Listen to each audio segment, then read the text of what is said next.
하나님의 말씀을 봉독하겠습니다. 시편 43편 1절로 5절까지입니다.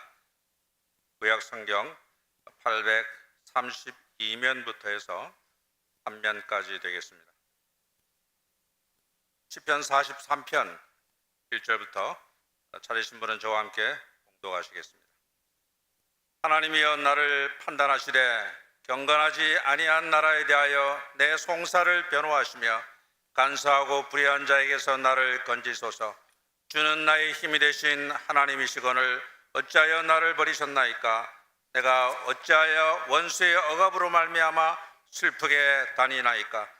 주의 빛과 주의 진리를 보내시어 나를 인도하시고 주의 거룩한 산과 주께서 계시는 곳에 이르게 하소서. 그런즉 내가 하나님의 제단에 나아가 나의 큰 기쁨의 하나님께 이르리이다. 하나님이여 나의 하나님이여 내가 수금으로 주를 찬양하리이다. 내 영혼아 네가 어찌하여 낙심하며 어찌하여 내 속에서 불안해하는가? 너는 하나님께 소망을 두라. 그가 나타나 도우심으로 말미암아 내 하나님을 여전히 찬송하리로다. 아멘. 시편은 한 권인데 자세히 살펴보면 5권입니다.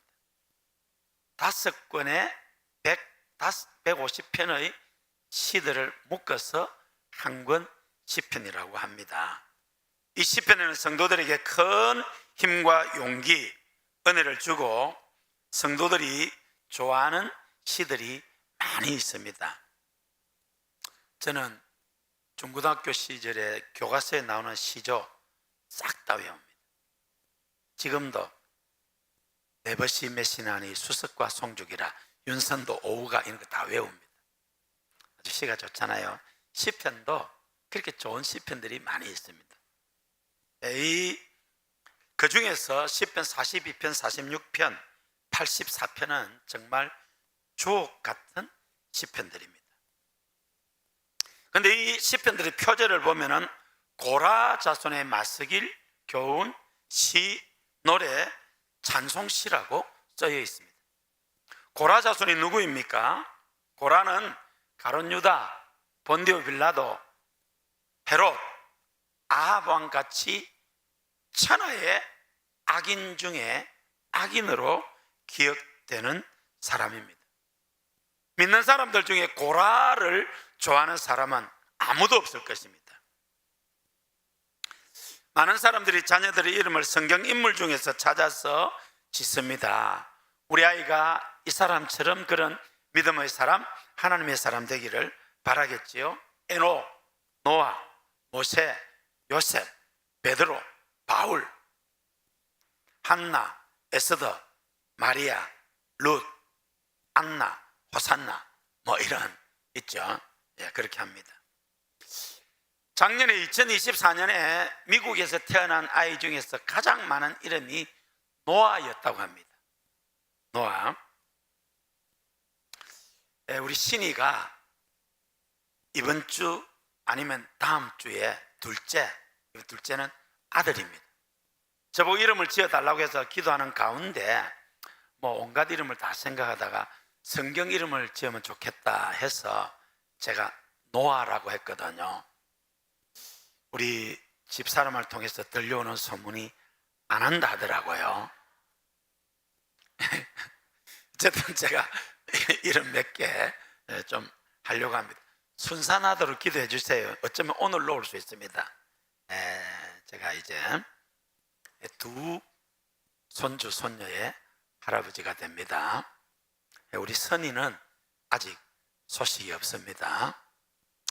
딸아들 골고루 3명 이상 낳아서 믿음으로 잘 키우도록 기도해 주시고, 우리 성이도 평강공주 같은 믿음의 사람 만나서 결혼하도록 기도해 주세요. 우리 성이 장가가는 거 별로 안 좋아하시는구나. 기도해 주세요. 근데 아무도 자기 아들, 딸, 손주, 손녀 이름을 고라라고 짓는 사람은 없을 것입니다. 왜요? 민수기 16장에 보면은 모세와 아론을 대적하다가 재앙으로 죽은 사람, 그 사람이 고라입니다. 당시 고라와 함께 당을 짓고 반역에 가담했다가 죽은 사람이 약 15,000명쯤 됩니다. 이름 고라와 르우벤의 아들 다단과 아비람, 벨렛의 아들 온이 당을 짓고 이름 있는 지휘관 250명이 모세를 거스리며 대적하다가 재앙으로 죽어서 갑자기 땅이 입을 벌려 땅이 벌어져서 지진이 나고 그 속으로 다 들어가서 이게 죽어버렸습니다. 고라편에 서서 모세를 대적하던 사람 250명이 분향을 하다가 불에 타 죽었습니다.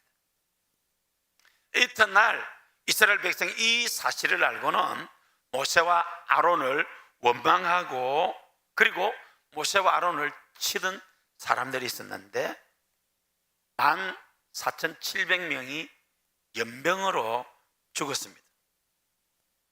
하나님은 이때 크게 진노하사 심심하면 원망을 일삼던 이스라엘 백성을 다 전멸시키려고 했습니다. 그때 모세와 아론이 간절히 중보기도로 말미암아 하나님의 진노를 줄였습니다. 그러나 하나님은 고라와 함께 당을 짓던 무리들 250명은 재앙으로 죽었고 그 일을 듣고 원망하던 14,700명도 연병으로 죽게 됩니다. 참 가슴 아프고 슬픈 일이죠.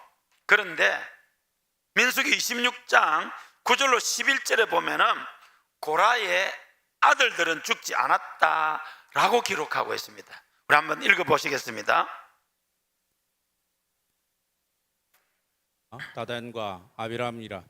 이 다단과 아비람은 회중 가운데서 부름을 받은 자들이니 고라의 무리에 들어가서 모세와 아론을 거슬러 여호와께 반역할 때 땅이 그 입을 벌려서 그 무리와 고라를 삼키매 그들이 죽었고 당시에 불이 250명을 삼켜 징표가 되게 하였으나 고라의 아들들은 죽지 아니하였더라. 고라의 아들들도 아버지 고라와 또 그와 함께한 250명과 함께 많게는 14,700명과 함께 죽었는 줄 알았는데 고라의 아들들이 죽지 않고 살았습니다. 그런데 시편을 자세히 읽다가 보면 이 고라의 자손들이 기록한 시편이 150편 중에서 12편이 됩니다. 시편 42편에서 49편, 84, 85, 87, 88편 이 고라의 자손들이 기록한 시편입니다. 고라 일당이 모세와 아론을 대적하다가 재앙으로 죽을 때 고라의 세 아들들 아실, 엘가나, 에비아삽 중에서 아버지 편에 서지 않아 살아남은 아들들이 있었습니다. 아들들이라고 했으니까 2명일 수도 있고 세 아들 다 아버지 편에 안 섰을 수도 있습니다. 그 고라의 살아남은 아들들 가운데 막내이자 셋째인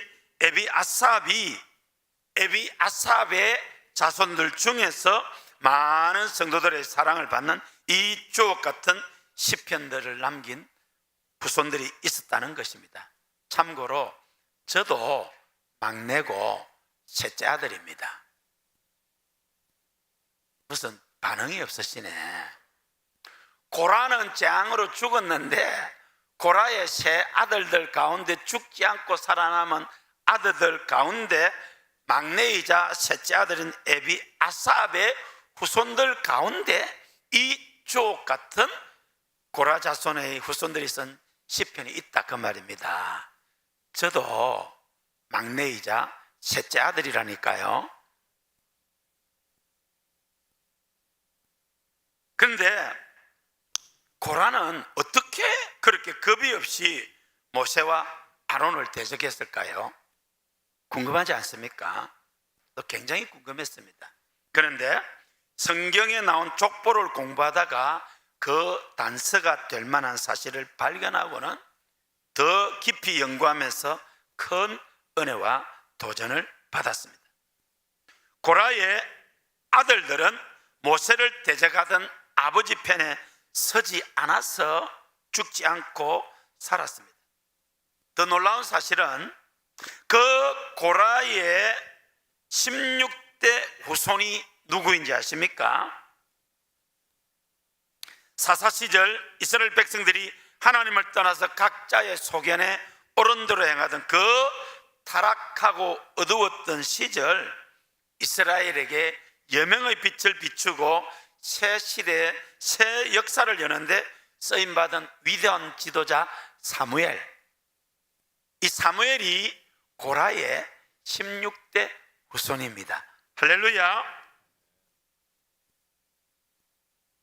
우리나라 역사에서 가장 위대한 왕 중 한 분인 세종대왕의 형 양녕대군의 16대 후손이 누군지 혹 아십니까? 그분은 우리나라도 여호와를 자기 하나님으로 삼은 나라, 곧 우리나라도 기독교 국가가 되면은 20세기 초 미국, 영국 같은 강대국이 될 것이다는 꿈을 갖고 기독교 국가 건설을 위해서 기도하며 평생 독립운동에 몸을 바쳤던, 그래서 마침내 1948년 8월 15일 기독교 국가 대한민국 건국의 1등 공신인 이승만 대통령입니다. 대한민국은 자유민주주의, 시장경제의 확실한 기반 위에 입법, 사법, 행정 3권이 분립되어서 상호 견제 협력하면서 법 앞에 만민이 평등한 법치주의 국가, 그리고 무엇보다도 기독교 국가입니다. 역사의 주인이신 하나님께서 이 기독교 국가 대한민국을 이 마지막 때에 제의 택한 이스라엘 영적 제사장 국가로 들어 쓰시려고 하늘 문을 여시고 놀랍게 섭리하셨고 지금 복을 쏟아 부어주고 계십니다. 할렐루야. 작년 하반기에 제가 이거 공부하다가 고라 자손이 들려주는 교훈을 우리 온 성도들이 좀 알았으면 좋겠다 해서 시편 42편, 46편, 송구 영신 예배 때는 84편을 전했습니다. 그런데 여러 가지 교회 일정 때문에 중단했다가 다시 한번 살펴보려고 합니다. 먼저 PPT를 보시겠습니다. PPT. 이 고라자손의 족보를 좀 더 세밀하게 했으면 좋겠다 해서 제가 강성관 목사님에게 부탁을 했더니 강성관 목사님이 관련 성경구들을 하루 종일 찾아서 이렇게 도표로 만들었습니다. 아주 상세하게. 요 엄청난 자료인데 이거 여러분이 원하시면 드리겠습니다. 이건 완전히 지적 재산권이 있습니다.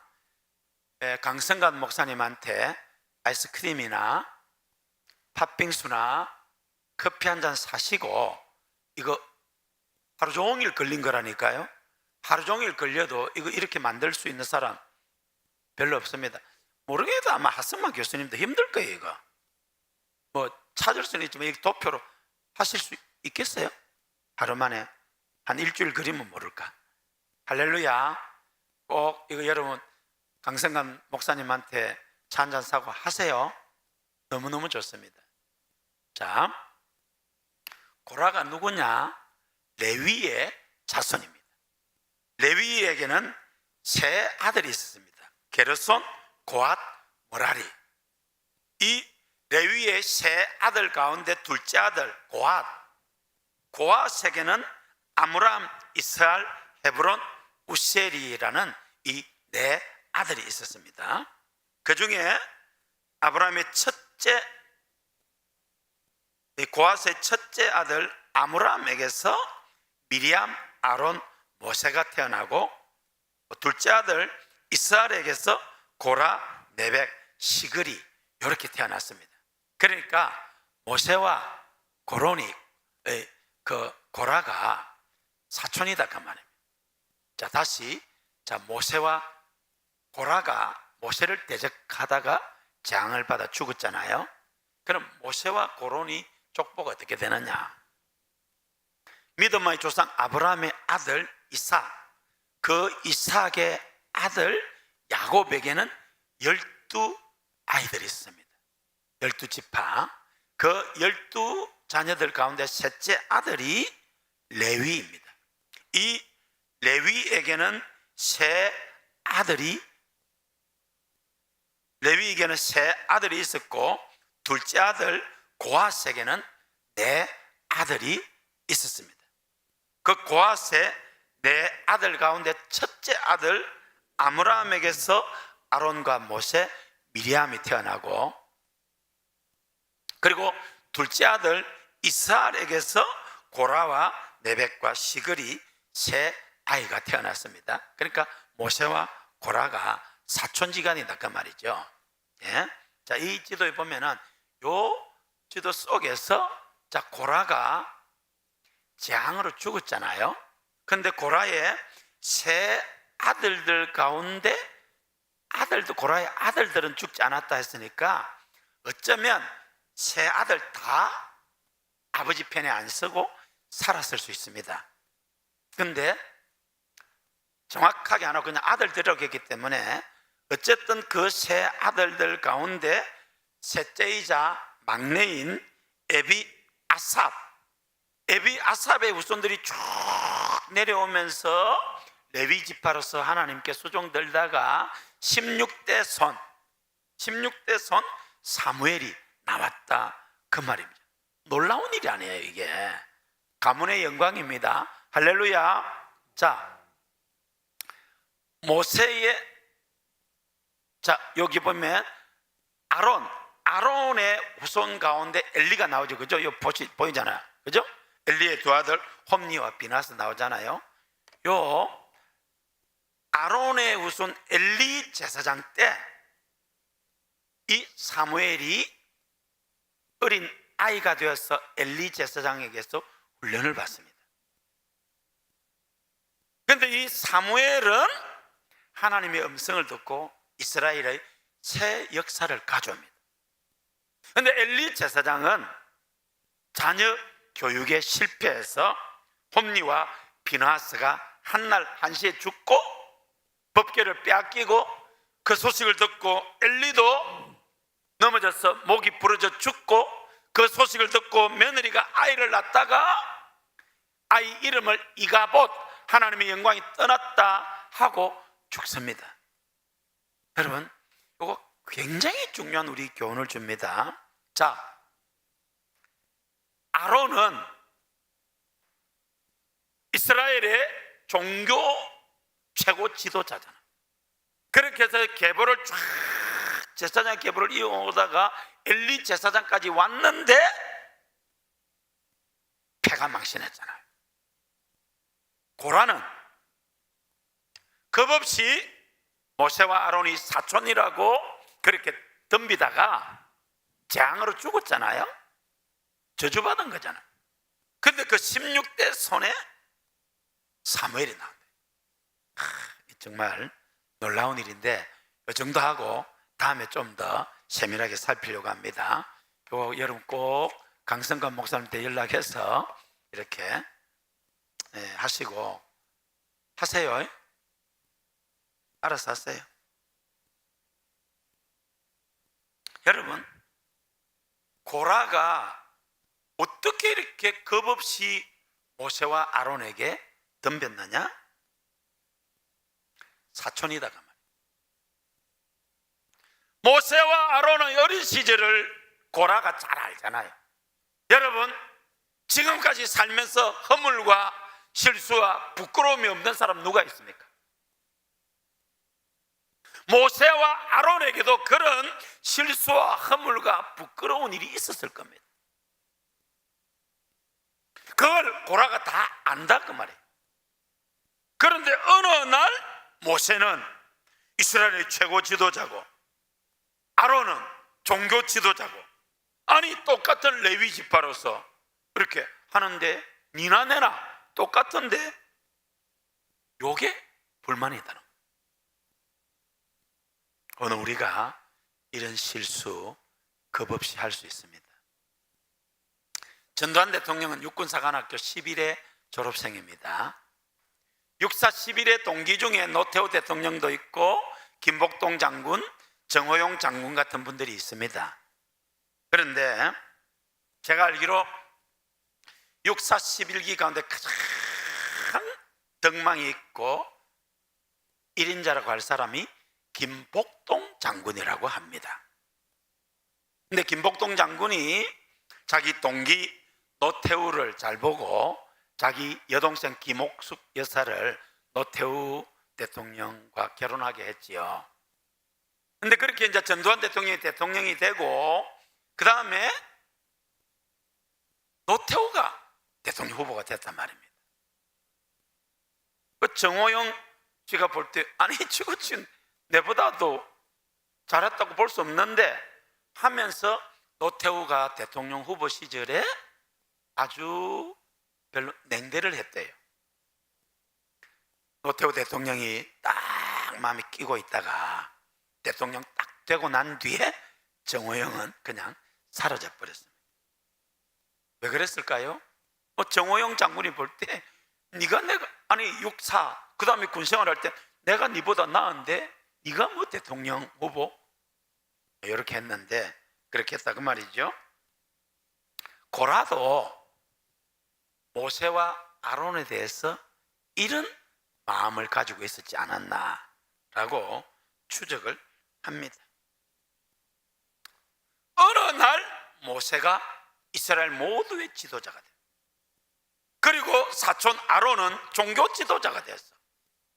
아니 우리 서로 사촌인데 다 아는데 더군다나 기분 나쁜 것은 모세는 80년 동안이나 고난당하는 자기 동족을 외면하고 이집트의 왕궁에서 호의호식하면서 또 40살 때 이제 우리 민족의 유일한 희망이 될 뻔했는데 그 급한 성격 때문에 일을 그르치고 광야로 도망가서 40년을 세월 보내다가 갑자기 나타나서 이 최고 지도자 행세를 하니까 기분이 나빴던 것입니다. 우리 앞으로 계속 살펴볼 텐데 오늘은 43편을 살펴보면서 은혜와 도전을 받고자 합니다. 시편 43편은 원수로부터 조롱당하는 처지에 빠진 이 시인이 하나님을 향하여 도움을 호소하며 예배하기를 간절히 소원하는 시입니다.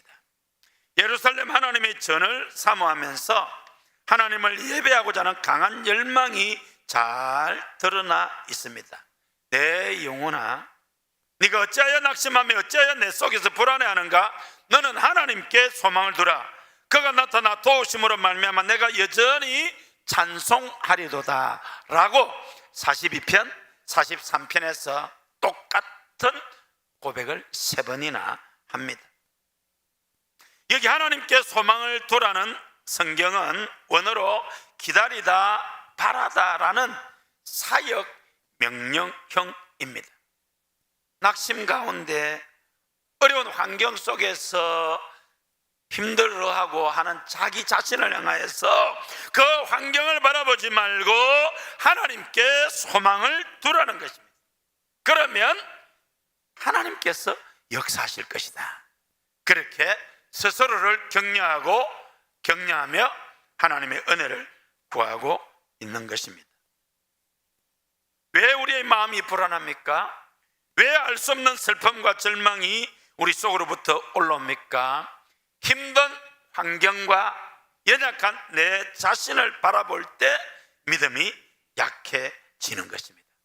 삶이 힘들고 어려울 때 사면 초과를 당하고 낙심이 불안이 내 속에 밀려올 때에 너는 하나님께 소망을 두라는 이 말씀을 마음에 새기고 우리 영혼에게 선포하시기를 바랍니다. 우리가 하나님께 소망을 두어야 할 이유가 무엇입니까? 첫째로 하나님께서 우리 삶을 인도하시기 때문입니다. 우리 3절 읽으시겠습니다. 주의 빛과 주의 진리를 보내시어 나를 인도하시고 주의 거룩한 산과 주께서 계시는 곳에 이르게 하소서. 여러분, 우리의 나간의 인생길을 누가 인도하고 있습니까? 하나님이십니다. 하나님께서 여기까지 인도하셨고 지금도 인도하고 계시고 앞으로도 인도하실 것입니다. 우리 70년대, 80년대, 90년대 우리 한국교회 성도들이 많이 불렀던 복음성가가 주께서 내 길 인도하시네, 주께서 내 길 인도하시네, 나의 하루하루를 주를 위해 살리라, 주께서 내 길 인도하시네.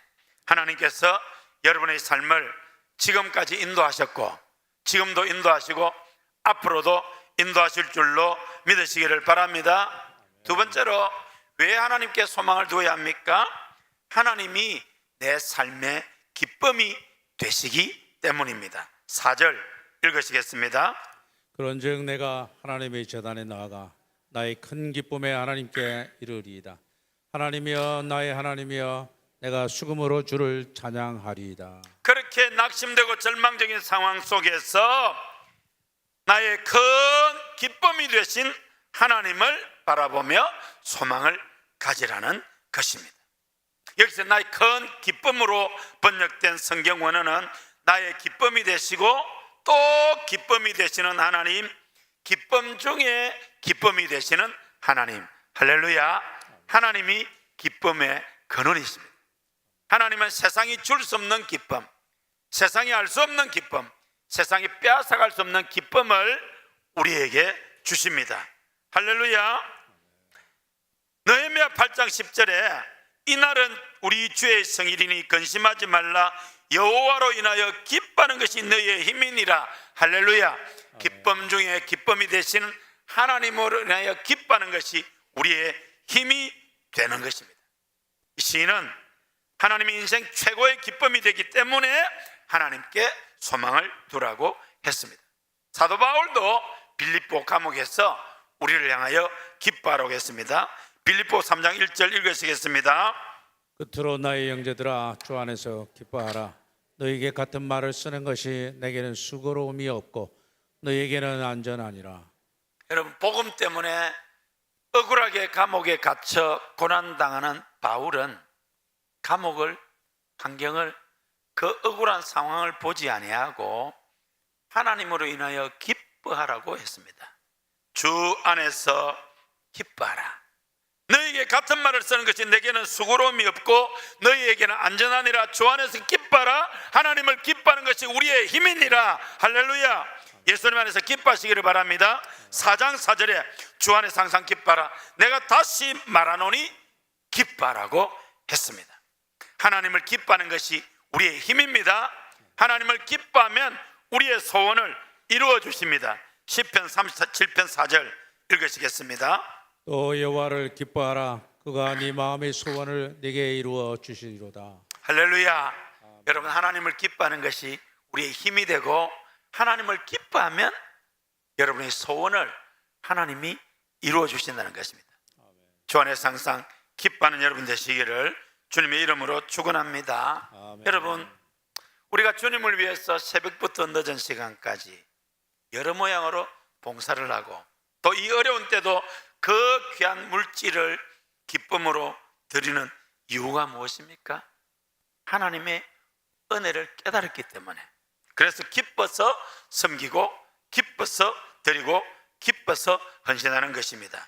이 기쁨이 충만하시기를 주의 이름으로 축원합니다. 아멘. 마지막으로 하나님이 나의 도움이 되시기 때문에 하나님께 소망을 두라는 것입니다. 우리 5절 다시 한번 읽으시겠습니다. 내 영혼아 네가 어찌하여 낙심하며 어찌하여 내 속에서 불안해하는가?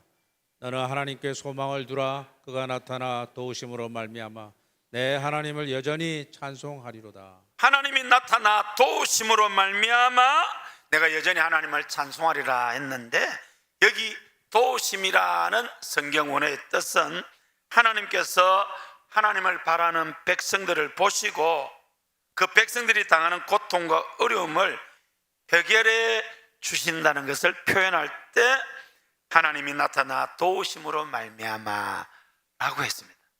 하나님께서 여러분의 삶을 돌아보시고 하나님께서 나타나 해결해 주시고 도와주시고 이루어 주시고 역사하실 것입니다. 할렐루야. 여러분, 어떤 사람은 돈을 의지합니다. 어떤 사람은 지식을, 권력을, 세상을 의지합니다. 그러나 이 세상은 한계가 있습니다.